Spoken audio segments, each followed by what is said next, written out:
Hello everyone, Spoons Rattling here, and welcome to another video. And this is me painting my very first Eldar Guardian, in preparation for me getting Eldritch Omens, the big Chaos versus Eldar box.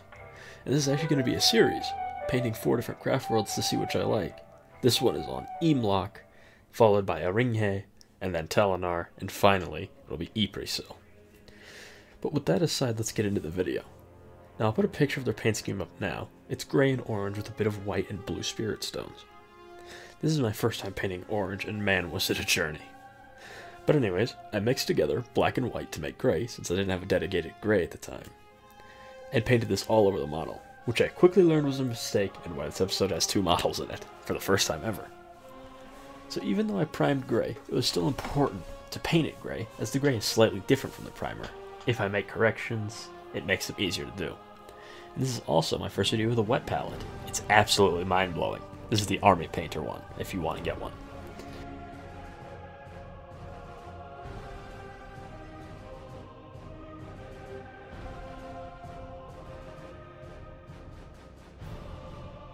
And once I got all the gray down, I waited for it to dry and washed the whole model with Nuln Oil to help accentuate detail and darken the color.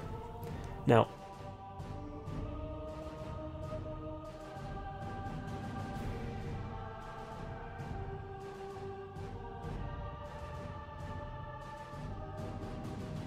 I actually regretted doing this next bit, following the picture.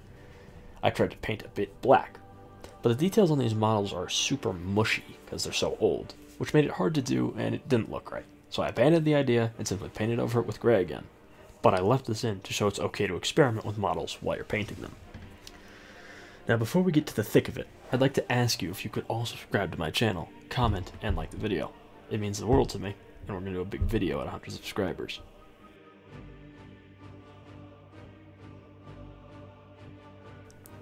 And now, here comes the dread.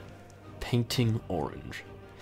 Now, orange is obviously partially yellow, but this did not cross my mind at the time, despite having painted countless Marines in yellow.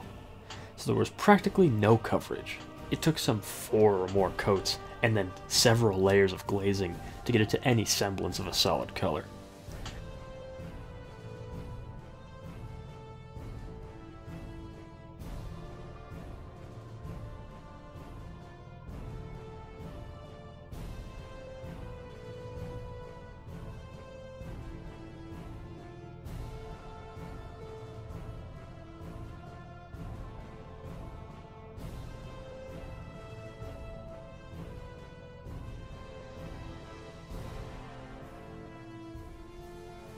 While I waited for the first coat to dry, I got out my Corex White. I filled the pot with Midwinter Medium, a great tool that's dirt cheap to make. I'll put a link in the description. Since this paint is known for being gritty and shocky, but with the medium and the fiercest shaking known to man, I got it to go on pretty much perfectly in one coat. This goes on the faceplate and the plume on his helmet.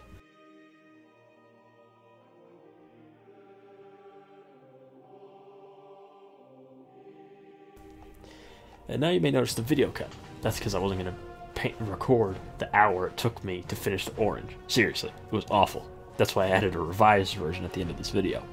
While painting the orange, that still looks semi-patchy, but solid enough, I painted his shuriken pistol black and the sword with gunmetal after I cleaned up the sword and repainted it gray. Then I picked out the spirit stones and his eyes using Army Painter Royal Cloak, which is similar to Sotek Green, but mixed with a tiny bit of sky blue from Vallejo, which is a standard light blue color. I also used white contrast paint on the plume and face. This sort of works like Agrax or Nuln Oil, but for white. And then I did the unthinkable. I ruined the model. Washing the breastplate with Agrax was fine, but I didn't think and didn't thin the wash at all, and I've made the entire helmet stained and nasty looking. But, c'est la vie. And now, we're on to the second method I did. I primed gray, then sprayed with white from above, then painted the helmet, shoulder pads, and sash on the hips, and the breastplate white.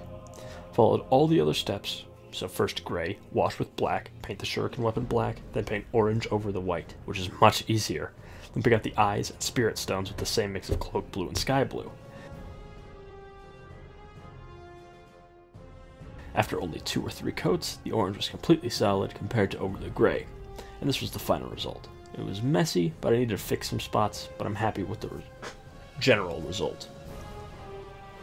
So this is what the results overall looked like. I plan to touch up on it a little bit, but I was a bit burnt out on painting. But that wraps up this video. I've been Spoons Rattling. Thank you so much for watching, and please like and subscribe. And please comment any recommendations and ideas you'd like to see for future videos. Later.